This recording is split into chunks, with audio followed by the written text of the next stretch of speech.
We're not going to miss the next time. No. You didn't find it, you just move on to the next location. Yep.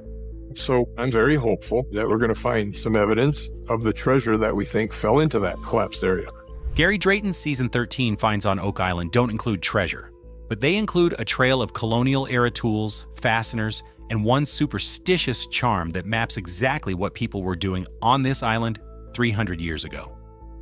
What his detector picked up on the surface and the dead silence it returned from the deepest spoils ever hauled out of the ground together tell a story that reframes where this search goes next. The detector and the man. Gary Drayton didn't start with metal detecting. He started with bottles. Born in 1961 in Grimsby, Lincolnshire, he grew up in an English industrial port town where the past was always close to the surface. As a young man, he spent years wading into riverbanks and digging through Victorian trash pits, pulling glass specimens from clay and rubble that collectors would pay for. It was dirty, physical work, the kind that teaches you to read soil before you ever pick up an instrument. You learn what compacted earth feels like when it hasn't been disturbed in a century. You learn how different layers of fill settle over time.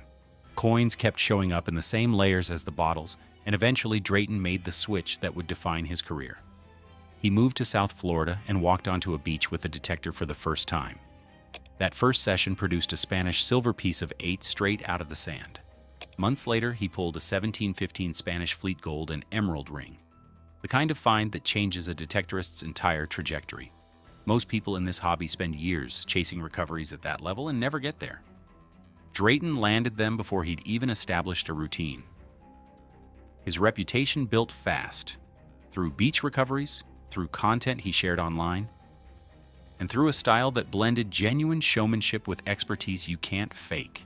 Holy shamoly, all right.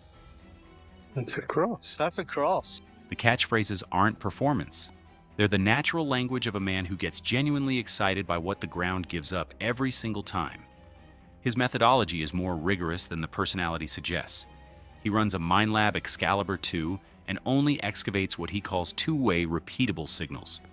A target has to register when he sweeps from multiple directions. A single direction click gets dismissed as edge-of-range noise, not worth breaking ground for. He can distinguish gold rings from aluminum pull tabs by audio tone alone, describing the difference as hearing the round shape of the ring in the signal. That's not mysticism.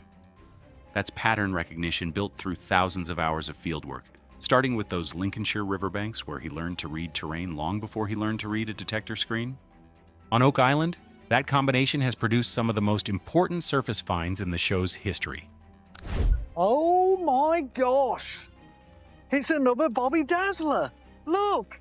A gold-plated gemstone brooch dated to the 1300s or earlier, a Roman pilum, a spear tip that has no obvious business being on a Canadian island, Templar coins, a cut Roman coin, and the lead cross from Smith's Cove, which Drayton has called his favorite Oak Island discovery, a small hand-carved cross whose lead isotopes later matched medieval French mines. His track record is the reason the team treats every signal he flags as worth investigating. When Drayton says something's in the ground, something usually is. His daughter Katya now appears alongside him in Season 13, working the same ground, learning to read the same signals. It adds a generational dimension to a man whose career has always been defined by what he personally pulls from the earth. And it makes the story of this particular season more interesting because Season 13 tested Drayton's role on the team in ways that nobody anticipated. What the detector turned up. Season 13 scattered Drayton's discoveries across the early and middle episodes, and every one of them told a story about labor rather than wealth. In the premiere, he recovered a wrought iron cribbing spike and a chisel estimated to the 1600s from spoils near the Money Pit area. Cribbing spikes hold together the wooden frameworks that line tunnels and shafts. They're construction hardware, the kind of thing you bring when you're building underground infrastructure meant to last. A few episodes later, he identified what appeared to be scissor handles protruding from a clump of soil. Laboratory analysis confirmed them as British scissors from the mid-1600s to 1700s, and the chemical results added an unexpected detail: high chlorine and sodium content consistent with prolonged saltwater exposure. On an island surrounded by the Atlantic, some saltwater contact on any buried object is expected. But the degree of saturation in these scissors went well beyond what passive coastal burial would produce. These had spent serious time immersed in a saltwater environment, submerged underground or buried in heavily salt-saturated soil for an extended period, not simply weathered by ocean air. Whether that exposure happened in a flooded tunnel, a tidal work area, or some other maritime-connected space is impossible to say with certainty. But the chemistry points away from surface life and towards something underground or underwater. He also pulled a rosehead spike, a pindle, the type of hinge hardware used to hang gates or doors in mining tunnels, and an ox shoe he noted was different from others previously found on the island.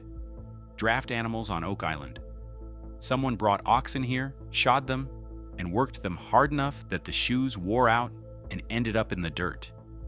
Where you find ox shoes, you're in an area which could potentially be a trail. Then came the find that carried the most human weight. Working through foundation spoils on Lot 5, Drayton unearthed a folded copper coin from the 16 or 1700s. He identified it immediately as a talisman, the kind of object people in that era deliberately folded and kept on their person to ward off bad luck. Talismans like this weren't rare in the colonial period. Workers in dangerous trades carried them routinely. But finding one on Oak Island in spoils from a foundation site puts a human face on the archaeological record in a way that tools and fasteners don't. Someone on this island centuries ago was afraid enough of what they were doing, or what they believed was beneath them, to carry a charm against misfortune. That's not construction hardware. It's a window into someone's state of mind, and it suggests the work happening here felt genuinely risky to the people performing it. Taken individually, none of these artifacts advance the treasure theory. They're not gold, not silver, not jewels. But taken together, they describe a site that was operational in ways that go far beyond casual habitation. Mining tools, maritime exposed cutting instruments, tunnel hardware, draft animal equipment, and a protective charm carried by someone who believed the work was dangerous. This wasn't a settlement, it was a job site. The silence at 200 feet. The most significant moment of Drayton Season 13 wasn't something he found. It was the nothing that came back when he swept the deepest spoils ever brought to the surface on Oak Island. Karma 1 reached 212 feet, deeper than any manned excavation in the island's history. The caisson had punched through original ground, through fill layers, and into bedrock itself.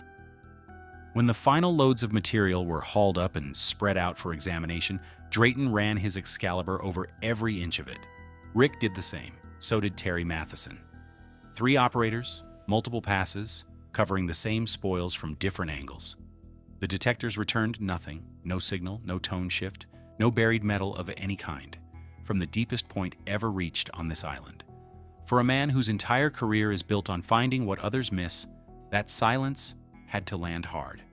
A rose head spike did eventually turn up in Karma 1 material, but Charles Barkhouse spotted it by hand at the wash plant, not by detector. It was a visual recovery, not an electronic one. And the stone shot that became one of the season's headline artifacts was found by Derek Couch at the wash plant, pulled from Peacock 1 spoils at roughly 100 feet. Drayton's detector wasn't the instrument behind either of those recoveries. Peacock 1 reinforced the pattern from a different angle. The void at 150 feet, the depth where 19th century drillers had reported hitting something significant, delivered cobblestones and boulders when the caisson finally breached it. Natural geology, not a constructed chamber. No vault walls, no wooden casing, no metallic contents. The earth at that depth was telling a consistent story across 2 separate shafts. Whatever is down there, it's not producing metal signals. 2 caissons, 200 feet of depth, and the best metal detection equipment available came back with nothing. This doesn't diminish what Drayton brings to the operation. If anything, it sharpens the picture in a way that no single artifact recovery could. The surface layers of Oak Island are saturated with metallic evidence of human activity. Spikes, chisels, scissors, coins, hardware from centuries of organized work.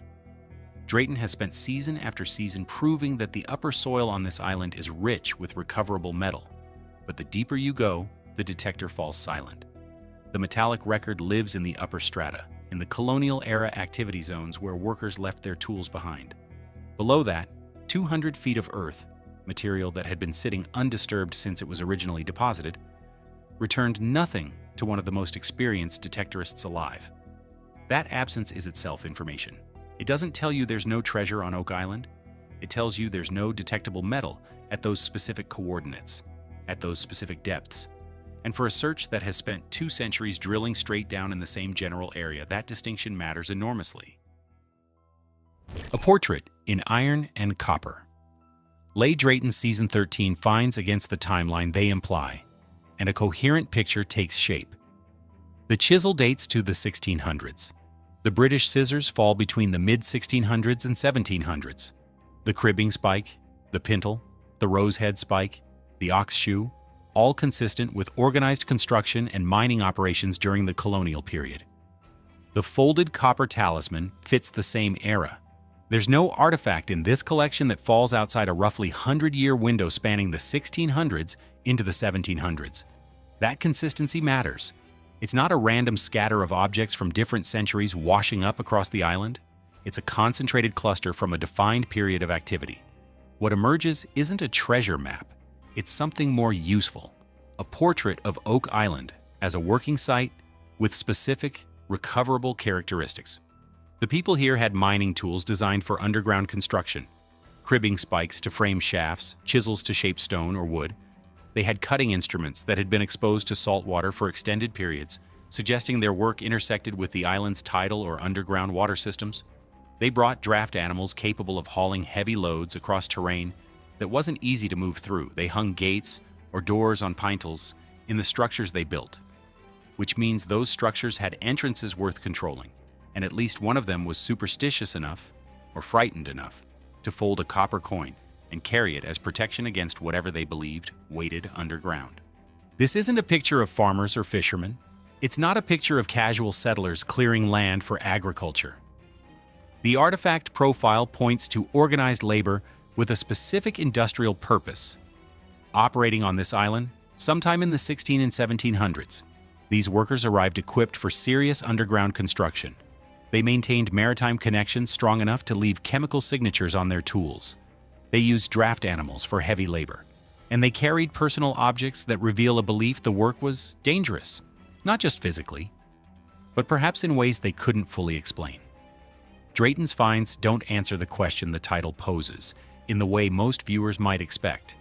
They don't tell you where the treasure is. They don't confirm that treasure exists at all.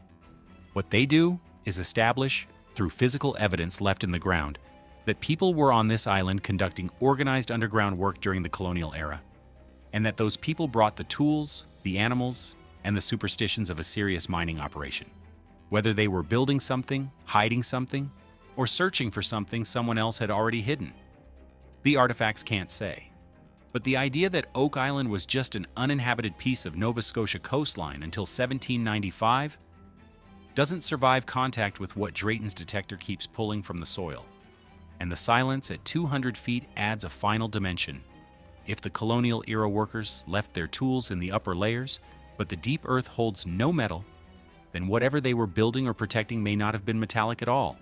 Or it may sit at coordinates the caissons haven't reached yet.